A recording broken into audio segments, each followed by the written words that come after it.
Happy New Year, wrestling fans, but hang on, before we set our hopes and dreams and goals and aspirations for 2017 way too high, let's all get sad talking about the Nexus. The Nexus, a stable comprised of developmental wrestlers fighting for WWE contracts, could have been one of the best storylines the company had in years. But if there's one thing we know they can't do worth a shit, it's book a decent invasion angle. In the end, several promising talents were thrust into main event status immediately, but were pushed into irrelevancy just as quickly, due to a combination of Super Cena, semi-Super Orton, and just plain old bad luck. Jesus Christ, I'm getting depressed just thinking about it. So strap on your armband and start picking fights with old people, because this week we're talking about the Nexus. But first, in 2010, Vince McMahon gave the ECW brand the mercy kill it had needed for at least 2 years. In its place was to be a revolutionary new show called NXT. Now, NXT as we know it today is everything that ECW as a third brand should have been. A chance for young up-and-comers to shine, to hone their craft and fine-tune their characters before getting called up to the main roster. But the early days of NXT were, let's just say, a little different. Go! I tell you, Sheffield's got to have the advantage in this matchup here. Debuting in February of 2010 on Sci-Fi, the original NXT was a competition-based reality show where 8 wrestlers from FCW would fight for a main roster contract. To help them along their way, each wrestler was paired with a pro, someone on the main roster who would mentor them. Though there was wrestling on NXT, much of the competitors' success on the show was based on a series of challenges, both mental and physical. Challenges ranged from obstacle courses to trivia to promo contests. Well, hey, promos are a huge part of wrestling, so that at least makes sense. You have 30 seconds to talk about flowers.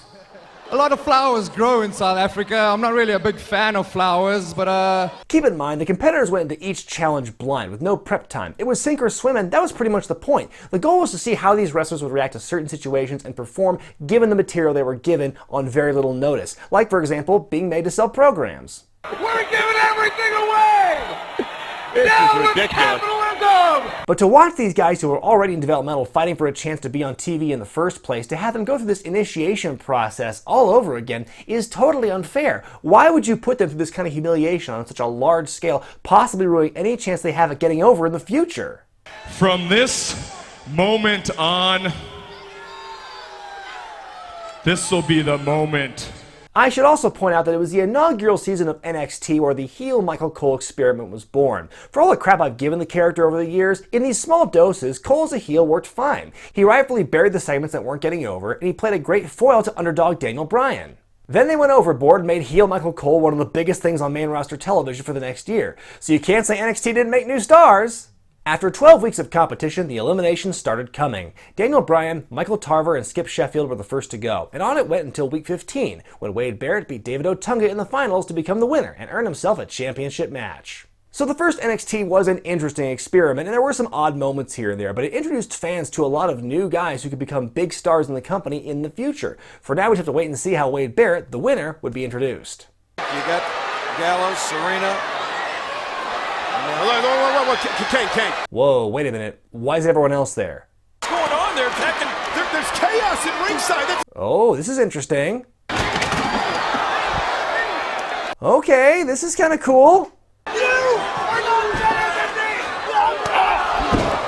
Whoa, this is nuts! I love it! In a move that no one expected, all 8 NXT competitors stormed the ring during the main event of the June 7th Raw and beat up everyone in sight. Adding to the chaos of the moment, these up-and-comers even began tearing up the ring in front of the live audience. It was truly one of the wildest things to happen the entire year. This scripted controversial moment wasn't without its share of real-life controversy, however, as Daniel Bryan was fired from WWE right after the beatdown. Apparently, in this land of fictionalized ultra-violence, choking out Justin Roberts with his own tie is just too much for the special snowflake sponsors. Look, I'm sorry, Vince, but we here at Mattel have very high standards of the companies we choose to do business with. We have absolutely no problem with repeated blows to the head, blood-curdling screams of pain, putting people through tables and giant light fixtures, insulting people for their appearance, or apple spitting, but we cannot allow the weaponization of neckties. Think of the children, damn it! For the next several weeks, the group, sans Bedazzle, ran roughshod over WWE. Taking on the name of a brand of shampoo, the Nexus engaged in a hostile takeover, beating up active wrestlers, retired wrestlers, Vince McMahon, damn it, and even Raw General Manager Bret Hart. Bet you just realized that you forgot that Bret Hart was ever Raw GM. Can't blame you for that one. The Nexus beat up John Cena years before AJ Styles made it cool, until the leader of the C Nation managed to rally some troops and challenge Team Black and Yellow to a 7-on-7 elimination match at SummerSlam, which also saw the return of Daniel Bryan as part of Team WWE. Now, this was a pivotal moment in the Nexus timeline. It was a match for supremacy featuring a bunch of guys who'd barely even been on the main roster, much less in a major main event. But they had a ton of upside. If the Nexus won here, it could have changed the face of the upper card in WWE for years to come. But that was a big if. In a finish that symbolized John Cena's main event stranglehold in its purest form, the Doctor of Thugonomics came back from a 2-1 deficit to win the match. But what's really infuriating isn't so much the fact that he won, it was how he did it. Near the end of the match, Barrett laid out Cena with a DDT onto the concrete floor. By all logic, a kayfabe career killer. After his lifeless body was dragged back into the ring, Justin Gabriel went for the 450 splash, only for Cena to move out of the way and immediately eliminate him. Barrett ran in, was instantly caught in the STF, and tapped out. Cena got up to celebrate, barely selling the traumatic brain injury he sustained is selling at all. Fade to black. And the kicker in all this is, the Nexus was supposed to win. Apparently in the original plans, Wade Barrett was supposed to go over in the end, but John Cena changed the finish at the last minute, much to the objection of guys like Edge and Chris Jericho. So instead of adding massive legitimacy and momentum to this group to make them a force to be reckoned with for months to come, it was all swept under the rug in 2 moves by John Cena. All the beatdowns, all the chaos, the assault on the legends, the assault on Vince McMahon, all of it was undone and rendered completely meaningless in one night. Despite having their figurative balls cut off at SummerSlam, the Nexus carried on, but changes were still being made. They exiled Darren Young from the group the day after the pay-per-view, who wouldn't be great again until teaming with Bob Backlund 6 years later. 2 days after that, Skip Sheffield broke his ankle and wouldn't return to TV for another 2 years. The group picked a fight with The Undertaker on more than one occasion, though it was never followed up on once they heard him for reals. The Nexus continued to make John Cena's life a living hell, including at Hell in a Cell, where Barrett defeated John Cena and forced him to join the group. So after months of war, the Nexus finally got the upper hand on John Cena, and Wade Barrett was able to make the former champion submit to his armband-powered will. Or not. Despite Cena being forced to be a member of the team, he sure did everything he could to undermine and ruin any semblance of authority or power in Barrett. For starters, though he had the armband, he never stopped wearing his own gear as a Nexus member. 'Cause hey, those purple shirts ain't gonna move themselves, am I right? Then he beat up teammate Michael Tarver to write him off of TV, never to be seen again. He then foiled Barrett's plan to win the WWE Championship from Randy Orton by getting the Nexus leader DQ'd. Cena and David Otunga did win the tag team titles for the group that same night, but Barrett told Otunga to lay down for his teammates Slater and Gabriel the following night on Raw, to keep the belts in the team but away from Cena. John Cena made the Nexus look like completely ineffective tools in all this. What was the point of having him on your team if all he was going to do was just actively hamper your goal of total domination? Besides helping win the tag belts from Cody Rhodes and Drew McIntyre, by the way, you remember those guys are tag team champions? I sure didn't. All John Cena did was slow the group down. Yeah, great job getting him on the squad. Having had enough of this crap, Barrett made John Cena the guest referee in his championship rematch with Orton at Survivor Series. If Barrett won the title, Cena would be freed from the Nexus. But if he lost, Cena would be fired from WWE. Now, come on, it might be a little early to put the belt on Barrett, but there's no way they're gonna kayfabe fire John Cena, right? I'm sure they'll find some bullshit way to keep both things from happening. Oh my God. Cena's fired.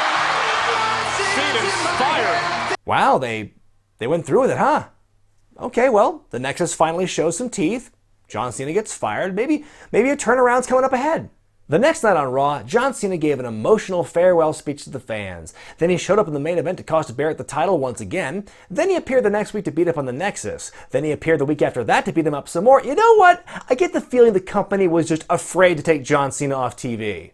While this was happening on television, Cena would work the house show circuit under the very poor disguise of Juan Cena, in a play that was very similar to that of Dusty Rhodes' Midnight Rider, Edge and Christian's Los Conquistadors, or Hulk Hogan's Mr. America. Why they didn't just go with this angle on TV's beyond me. Maybe it was too hokey, or maybe it was too close to an angle he only did a few years prior, but it would have been a lot more entertaining than Cena just showing up as himself every week, rendering this whole firing angle completely meaningless. Cena vowed to make the Nexus miserable by attacking them every week until he was rehired. Tired of the roles being reversed, the Nexus members threatened to walk out on Barrett if the group leader didn't bring Cena back to WWE. So then, he did, a whopping 3 weeks after his emotional firing at Survivor Series.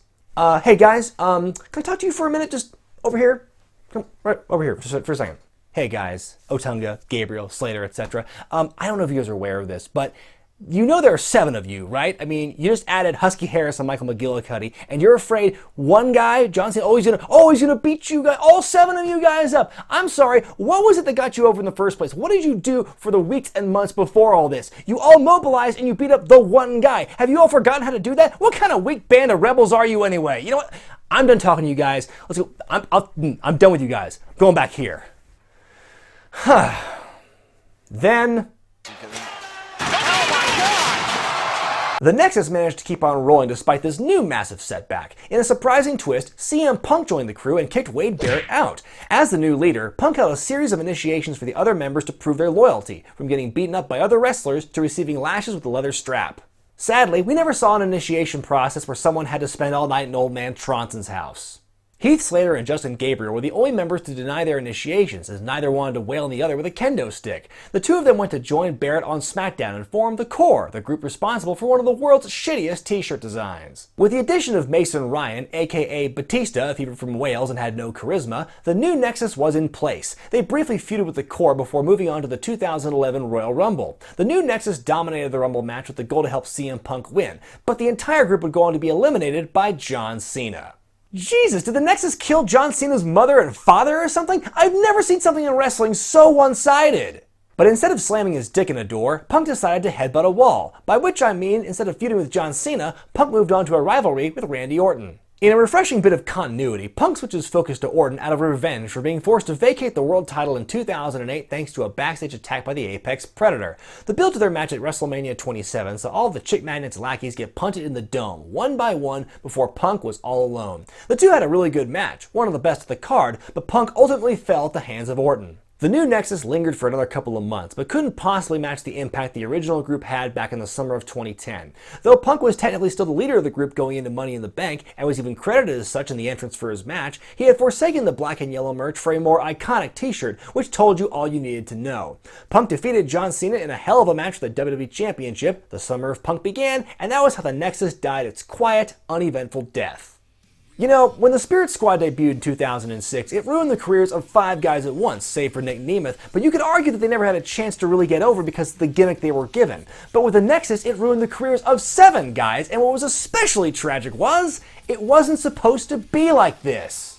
The Nexus began with amazing promise, with an even hotter opening shot than The Shield, but John Cena's audible at SummerSlam changed their entire trajectory for the worse. Had they won that match, everything could have been different. Everything they did would have had more purpose, more meaning. They would have been taken far more seriously, but instead they came off looking like a sports team that dominates a weak division only to get eaten alive in the playoffs. They could destroy everyone else on the roster, but by being foiled at every turn by Toilet Dinner, they were toothless. Cena has said that he regrets changing the finish at SummerSlam, but sorry he's not going to give back all the money they would have made had the Nexus been perceived as a threat for longer than a few weeks. The Nexus was immediately thrust onto the main event scene, but practically none of them stuck except for CM Punk and Daniel Bryan, and we all know how their stories turned out. So how'd the rest do?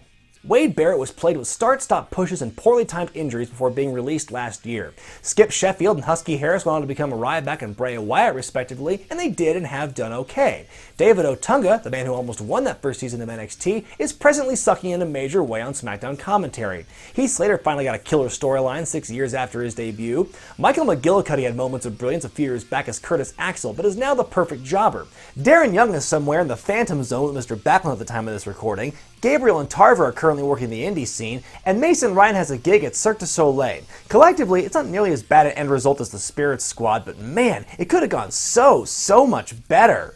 But I'll leave you with a comforting idea, folks. Considering how much the company's booking philosophies have changed in the 6.5 years since this debacle, imagine what would happen if, say, another group of current NXT stars decided to take over WWE by force. Imagine how cool that would be, right? But for now, all we can do is dream. Be sure to thumbs up this video if you like it, comment below, subscribe to Wrestling with Regret, and buy the t-shirts at ProWrestlingTees.com. I'm Brian Zane, and I'll see you next time.